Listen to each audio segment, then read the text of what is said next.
légumes.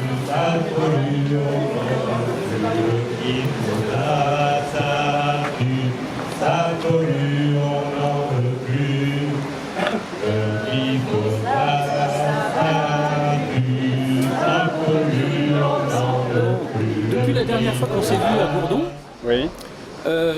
Qui était donc le dernier prélèvement, le 3 octobre, ouais. voilà, qui nous permettait donc d'arriver à 166 plaintes en tout sur le Lot. D'accord. Et donc aujourd'hui, on fait le premier dépôt de plainte de 95 plaintes sur 166 et on fera le dernier à la rentrée septembre. Voilà. Au niveau national, donc, on est à 6300 prélèvements. Ils ont arrêté bien sûr depuis plein de mois. Et pour l'instant, toutes les plaintes, il y a 4800 plaintes qui sont remontées au pôle santé du tribunal de grande instance, enfin maintenant c'est le tribunal judiciaire de Paris. Donc ce qui nous fait espérer, comme il y a déjà un début d'instruction sur ces 4800 plaintes, on sera bientôt à 5000 avec celle du Lot et puis d'autres départements. Donc on arrivera à une phase qui maintenant on espère le procès. Parce que maintenant que l'instruction est en cours, on espère un procès et donc il faut que vite que tous les autres dossiers soient rapatriés sur Paris. Donc évidemment on ne pourra pas le faire avant la fin 2020, entre nous ici dans le Lot et puis d'autres départements qui ont commencé un peu plus tard. Voilà. L'avocat qui s'occupe de ça, Maître Tumrel, qui a déjà gagné devant la Cour européenne de justice par rapport au principe de précaution sur des OGM cachés, il a quand même gagné ça. La France a tardé, le Conseil d'État a donné son avis, mais la France a encore 6 mois, enfin maintenant quelques mois pour faire valider ses décisions. Donc on a un avocat qui connaît bien son affaire, c'est lui qui a monté le dossier de cette campagne glyphosate, donc une campagne nationale. Donc il y a toute raison d'espérer que suite à cette instruction, on ait un procès. C'est bien le but de toute cette démarche. Bon alors on a une moyenne nationale qui est à plus de 1 nanogramme par millilitre. 1 nanogramme donc de glyphosate par millilitre.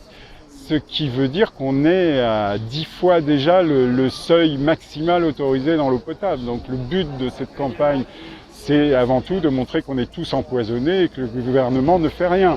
On l'a bien vu d'ailleurs pendant le confinement où ils en ont profité les préfets pour donner des autorisations d'épandage en limitant les espaces prévus, etc., etc.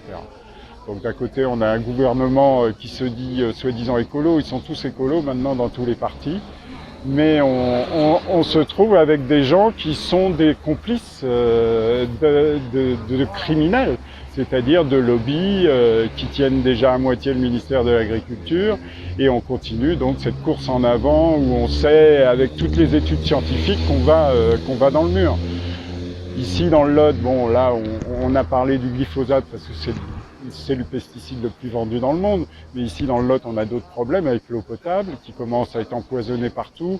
Bon, on aura l'occasion d'en reparler, mais avec les méthaniseurs et tout ça, et l'eau potable, c'est d'autres actions qu'on pourrait aussi mener avec nos associations.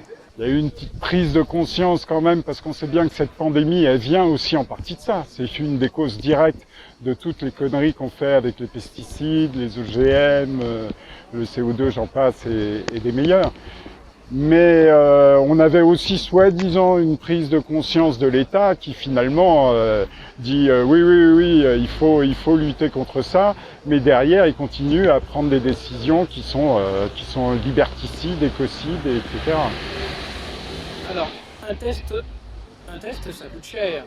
Un test, oui, c'est pour ça que bon, tout le monde n'a pas pu participer, on n'a pas pu aider tout le monde. 135 €, c'est normalement l'État qui devrait faire des tests.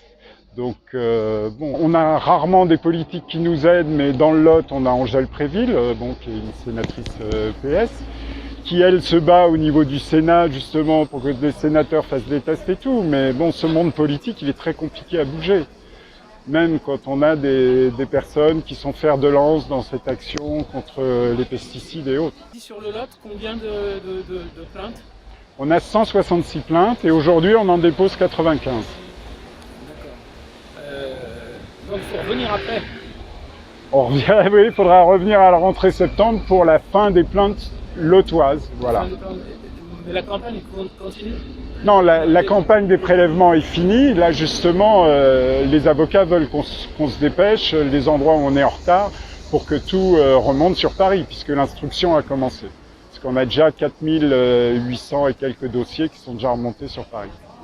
Voilà. On y croit encore, c'est le seul recours qu'on a. Sinon, après, c'est agir comme les faucheurs volontaires ou d'autres en faisant de la résistance civile. Voilà. Ouais, donc tu as confiance en la justice de ton pays? Bah, on espère. Ils ont quand même donné des décisions, le Conseil d'État qui approuvait les décisions de l'Union européenne, mais derrière, le gouvernement s'est reporté sur le Conseil d'État, puis on sait les délais que ça provoque, etc. Comme là, pendant le confinement aussi, ils essayent de faire passer plein de nouveaux OGM à mettre au catalogue et à pouvoir divulguer. Enfin bon, ça ne les empêche pas de travailler pour continuer leur travail de lobbying.